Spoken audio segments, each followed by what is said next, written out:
Hello there. If you guys don't know me, my name is Ralph, and I've been putting out content under the Dad Starting Over brand, if you will, for over a decade now. It started off a few years of doing a blog, which resulted in a book, which got a lot of attention, sold a lot of copies of that book. The book is called The Dead Bedroom Fix. It's on the topic of sex and marriage, and it's a book for men and talking about things that you can do to improve your potentially sexless marriage situation. That book was so successful that the third edition of it just came out in 2024. I've written 3 other books, including Red Flags, Divorce Panic, and Real Talk, and all those other books, their sales combined don't equal that of The Dead Bedroom Fix. So you can see what a huge deal it is to a lot of men and why I sold so many copies. But the success of that book allowed me to create a members-only group. We have coaching, myself, and there's other guys on the team that provide coaching or mentorship to guys from around the world. Our members-only group has over 700 members from around the world. And you can learn more about myself, read articles, videos, get my books, join the group called the Brotherhood, all at helpformen.com. helpformen.com. In the last 3 or 4 years or so, I've really put a lot of attention on video because I could write an article and several thousand people can, read it, or I create a video and several million people can view it. You could see where I should spend most of my time. So because I put out so many videos on a daily basis, I get a lot of messages from people, men and women alike. A lot of questions come in via email or Facebook Messenger or Twitter or Instagram. And I thought it'd be fun and kind of interesting to compile the most common questions that I receive for 2024, as we're coming up to the end of the year here, and answer them for everyone. So here are the most common questions that I have received in 2024. Number 1, how soon should I expect change from my spouse? What this is referring to is, and this mostly comes from men, but I put in a lot of work into myself, into my relationship. I'm doing all these things to give and give. Basically, when do I start getting back in return from my spouse? When am I going to see real change from them? And again, this usually revolves around the sexlessness part of the marriage. So I've had some guys that are like, we've been completely sexless, touchless, everything else for like over a decade. I'm doing all this work that's outlined in your book. How soon until my wife changes? And I say, look at chapter 7, dude, of the book. Just spoiler alert, the chapter 7 is basically, you may do everything in this book and it may not change a damn thing. And there's a concept called Occam's razor, which basically says when you eliminate all other factors, usually it's the simplest thing that is the solution. And for a lot of guys, the simple solution here is, dude, you just married the wrong woman. You should have never got with her in the first place. And these guys know it. They're just kind of in denial. They really don't want to break up a family. They don't want to have to deal with the fact mentally that, oh my gosh, 20 some odd years ago, I married the wrong person and I've known it for 20 some odd years, but I've been basically too scared and I didn't like myself enough to leave.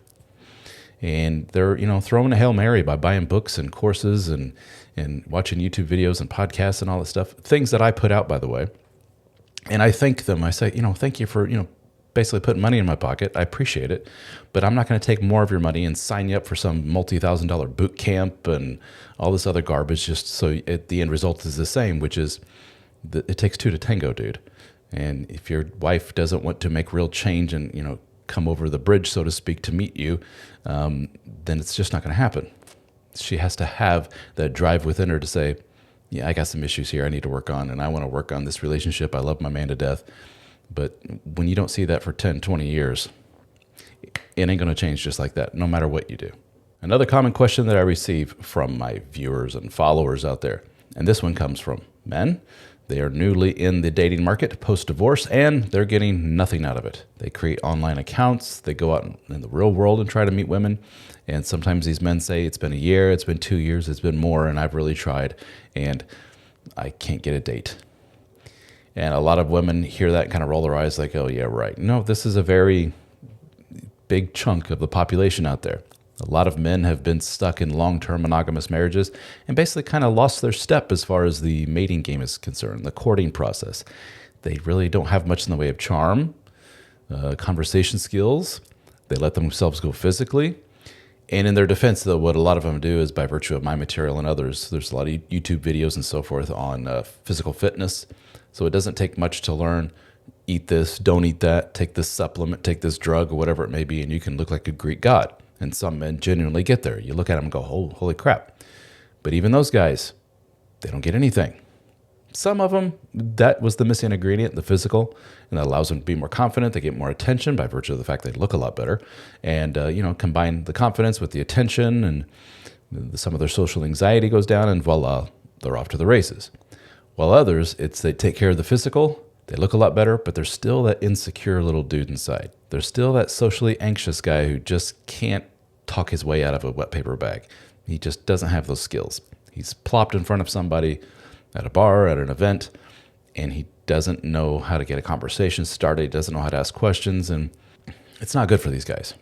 So for those guys, I say it's a matter of probably some type of mentorship, working with other men, not necessarily like in a strict, pickup artist type of thing, but just hanging around other men, and by virtue of like osmosis, learning from them, other guys that are more social, have lower anxiety and so forth, and getting out with them and, buddying around with them, getting out on your own over and over and over again. This is something that takes time, and just like everything else in life, it takes repetitions to get better. Like working out in the gym. You don't start with 225 pounds on the barbell and rep it out 20 times. You start with just the bar, and you do that a few times until it feels comfortable. Then you put a little 10-pound plate on each side. You do that a few times until it feels comfortable. And then maybe years down the line, you're putting two 45-pound plates on each side, 225 pounds, and you're repping it out. And you look back and go, man, I remember not too long ago, I could barely do the bar. Yeah, because it took a lot of repetitions and going in and out of the gym week after week after week after week. This mentality applies basically to everything in life. And yes, even the romantic department, it takes practice. There's no such thing as a natural. Every woman seems to be attracted to and seems to want a person who is a natural at this charm game, at this being a genuine good person, also charming, also good looking, also successful. Everything seems to click for him with very little effort. That is very attractive to women. As soon as they pick up on you're kind of faking it, you're not being your true genuine self, then that throws off kind of warning signs in them. And they're like, this may be dangerous, I guess, for lack of a better word, to be with a person who's not really what they're showing. I better keep my distance. It's a very natural, normal, and healthy reaction to that. So it may be for some of you guys, you're trying, but you're still on that kind of fake it till you make it stage. And people can kind of see through you. They can see your social awkwardness. They can see that something's not quite right. And how do you get over that is that you do it, 900 more times. And if that sounds like, dude, I'm out, I'm just being honest with you. That's what it takes, over and over and over again. I used to be way more socially anxious than what I am now. And I used to be the type that, it's still somewhat, if I don't know you, I really don't do a lot of small talk and all that stuff. It's once I get to know you that I open up, and then people are like, you're way more funny and normal than I thought you were. I've learned that that's not necessarily fair to myself and to others just to be so closed off until they earn my trust, so to speak. It's like, no. So I open myself up. Who are you? What do you do? What are you doing here? Who are you here with? Who's your husband? Who's your wife? Whatever, whatever it may be, and get the ball started. And now I've become a pretty good conversationalist. I took time, a lot of time, and divorce. Divorce helped too. Here's a really common one that I get all the time. Why do you talk so much about sex and dead bedrooms? Again, the book I mentioned, The Dead Bedroom Fix. I used to write a blog back in the day, some 10 years ago, and I wrote on a variety of different topics. And would you know it, the only time my writing got any kind of attention was in regards to sex and marriage talk, or dead bedrooms as the internet called it. I didn't coin the term. That came up, I think, in my searching on Reddit or whatever. There was a subreddit or forum dedicated to dead bedrooms that was back then very active and is still to this day extremely active. And so the book is basically my thoughts based on my experience and the experience of others on how to potentially fix that situation. And that book, again, took off and is way more popular than any other topic that I've ever talked about. And that trend carries over into the video world. I have done videos on physical fitness, financial stuff, career type stuff, friendship stuff, cultivating friendships, parenting, divorce, you name it, I've talked about it. And there are two topics that move the needle, so to speak, more than any other. In second place is women and infidelity. And in first place, by a long shot, is marriage and sex, more specifically, the lack thereof. So, being a smart business guy, yes, I got to keep the lights on. There's a I have a big nut to cover, as they say, every month to keep this whole thing going. And if I want to get attention via social media, which allows me to earn dollars from these social media platforms directly, YouTube and Facebook, for example, sends me money, or Meta instead of Facebook, because that encompasses Instagram and Facebook. They send me money every month just for posting and getting more and more people to be active and communicate. So the further my reach is on these platforms, more money I get in return. So that incentivizes me to talk about things that people want to hear about. And so people want to hear about dead bedrooms. Men want to hear about dead bedrooms. That's my audience mainly. So I'm going to talk about it more. And by virtue of the fact that these are really popular topics, even though, let's say on 1 week I will talk about parenting, divorce, custody, physical fitness, and dead bedrooms, Facebook, YouTube, and so forth picks up on, well, we have all these other topics. They don't really get much attention, but the dead bedroom one got a lot of attention, and it puts it more so on your news feed within your algorithm because it's popular. And therefore, you see my dumb bald head talking about dead bedrooms all the time, ignoring the fact that I'm also talking about those 5 other things. So, hence why that's the only thing you see, and why I get all kinds of messages saying, why is it you're only talking about sex? Honestly, I prefer not to. I would like to diversify, talk more about physical fitness, for example, and health. As a guy who's 50 years of age almost, it's important to me to keep this engine running as smoothly as possible. But that doesn't seem to be very interesting to many people. And it's also kind of a saturated market, a saturated field. There's a lot of people talking about physical fitness. So it is what it is. Here's the last one we will do. This is a common one, unfortunately. Why do you seem to hate women so much? I have some pretty regular female followers who comment on my stuff quite a bit, reach out to me via Messenger and stuff. Hearing me say that this is a common question, those women will probably go, what, really? No, not you. If we were to summarize what it is that I talk about, all these different topics, dead bedrooms included, if we were to summarize all of it and put it under a category, I would say it's probably relationship talk. More specifically, heterosexual relationship talk. Being a hetero dude, I talk about men and women and how they differ and come together and all this other good stuff. What I have found is in the world of relationship talk, men and women both are very, very sensitive. Admittedly, biased point of view as a dude, but I would say even more so the women are more sensitive to very straightforward, kind of factual, cold, scientific, kind of data-driven talk. Here's an example of the sensitivity that I'm talking about and how it can kind of warp your perception about this whole game in general, about me and my content specifically. So I will say something to the effect of the majority of murderers, even like serial killers, rapists, people who commit sexual assault, all these terrible things, right? We know statistically that it's men the majority of the time who are committing these acts. Now, when I say that, there are some men that go, oh, hey, but for the most part, what men say when confronted with this evidence is, yeah, that may be true, but that's not me, and that's nobody that I know. I don't know anybody who's a murderer, rapist, and sexual assault person or whatever it is.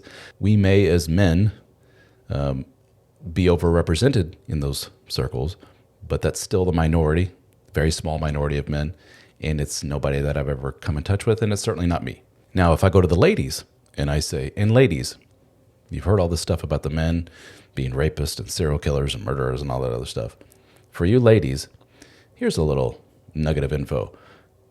Did you know that there are 5 personality traits? One of them is called neuroticism.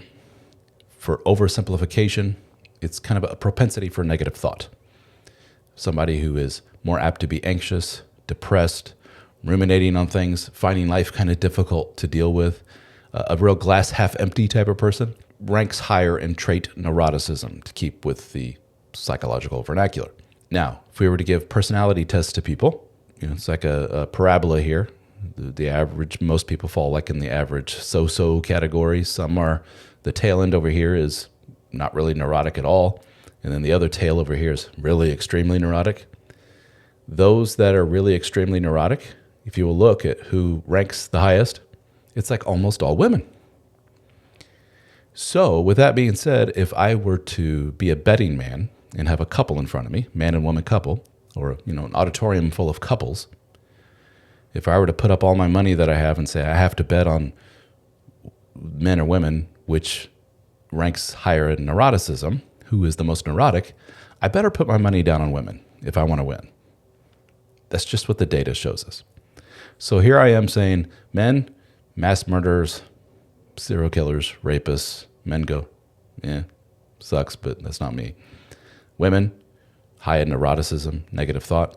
The women's initial reaction is, go to hell. Who are you? This is nonsense. This is misogyny. This is sexism. You have no proof of this, even though, countless studies, Googling, every psychologist in the world will tell you he's right, ladies. The point I'm making is that even with something as relatively innocuous, especially when compared to the super violence over here on the men's side, when I point out something on the women's side that is just like a personality trait, for example, sure, it could be construed as not the most positive thing in the world, but it certainly doesn't garner or warrant the reaction that I get from a lot of ladies, which is absolute vitriol. Women tend to be more sensitive to criticism, for lack of a better word. I've done a lot of videos on if I go to men and say this and women and say this, the exact same thing, men tend to respond more positively than women do. For example, your looks bother me. I'm no longer physically attracted to you. A lot of men said, I will jump to attention. Thank you for telling me. I don't want to lose my wife, and my family. Well, women say, go F yourself. Another video saying, your attitude stinks. You need to fix yourself. Most men say, got it. I hear that all the time anyway, not a big deal. While women say, go F yourself. And then I create a video saying, just in general, there's something about you. Attitude, looks, just something I'm not quite happy with. Men say, what exactly is it? Tell me so I can fix it. Women say, go F yourself. Not all, but I tabulated all the data, and it shows that the majority of women are negative, my definition, more so than positive when it comes to those criticisms. Now, what a lot of women say is it's all in the presentation. We women are far more sensitive. We need far more nuanced, soft criticism and feedback. Don't come to us saying your attitude stinks. Come to us saying, dear, I'm worried about you. Is there something that I can do to help you? Is there something, you get the idea. That carries over into criticism of me, all my videos. So if you're pretty hypersensitive to direct science, stats kind of talk, which it seems a lot of women, not all women, seems like a lot of women are, then the knee-jerk angry response is, he must hate women, which is far from the truth. There are a lot of women that I respect a great deal. Pretty much all my professional types that I look up to in this world are women. Esther Perel, my friend and a person I look up to a great deal, Dr. Samantha Rodman-Whiten, Dr. Psych Mom, check her out. Who else is out there? Helen Fisher is an anthropologist who is very, very popular in our sphere of relationship talk. Wednesday Martin, Dr. Wednesday Martin, has written some controversial books about open marriages and female sexuality in general. Emily Nagoski has written a book called Come As You Are for Women, a big giant Bible about women and sexuality. Again, these women way smarter than I am, way more educated than I am, have a lot of letters after their name that I don't have. I'm not a professional in anything in any way. So I look up to them a great deal, as well as some men like Dr. Robert Glover, author of No More Mr. Nice Guy, Dr. David Buss, and on and on and on. So to throw out a blanket statement of he hates women, it's nonsense, really. So guys, those are the most common questions that I receive. I say in 2024, those are pretty much the common questions that I've received over the past, 5-7 years or so since the book came out, and I get a lot of messages from people. So guys, keep the messages coming. I do respond, or I try to at least. Every now and then I'll miss one, but because they come in so often, but I try to respond to every single message that I receive. You can send me a message on Facebook. That's a pretty quick way to reach me. Go to the Dad Starting Over page and fire me a message there, or shoot me an email at ralph.b@helpformen.com. And if you're wondering where the Help for Men thing came from, this is also another question that I get often. We decided earlier this year, 2024, that we need to come up with a brand and move all of our business under a name that is more inclusive than Dad Starting Over. I'm keeping Dad Starting Over as kind of a content creation name. I may have more different names in the future here, but all of our business, the books, the courses, the community, the brotherhood, Everything is done on our events and so forth. Everything is done under the Help for Men brand. That's far more inclusive, far more appealing to the general public. And because of that, I've gotten attention from the mainstream press. I've done interviews with New York Magazine, with News Nation, with Forbes, because Help for Men sounds a lot more legitimate than Dad starting over. And you go to helpformen.com/articles, and you can read all kinds of free articles and see videos on there. And guys, we're going into 2025 right now as I create this video. A lot of you need help, and there is absolutely, positively zero wrong with that. It's, anybody who's ever excelled at anything at any point in their life has said, help. They go to a mentor, they go to coaches, a team or something.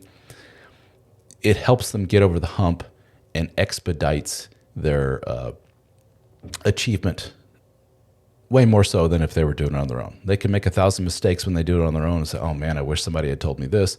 Or they could just go to the experts right away and say, what do you guys think about this? That's what our group is, the HFM Brotherhood. Learn more at helpformen.com/join, helpformen.com/join. And if you're a veteran, you can get in for basically pennies a day. And you get all kinds of benefits, including our live private discussion forums on Facebook and Discord, our live Zoom meetings, of which we have like 6 to 8 live meetings every single week, except for holidays. We record all the meetings. We have over 1,000 hours of meetings that are recorded. You get all my books at no extra charge, the ebook as well as the audiobook format. We get together in person. The coaching that I mentioned is way cheaper for members than it is for the general public. Courses, some of which are free, some of which are a few bucks. And on and on. Lots of cool stuff. So check it out, helpformen.com, or go right to helpformen.com/join and check out the HFM Brotherhood. All right, guys, I wish you all the best. Happy New Year. Happy holidays. Let's make 2025 a good one, shall we? Reach out if you need anything. Ralph.b@helpformen.com. Thanks, guys.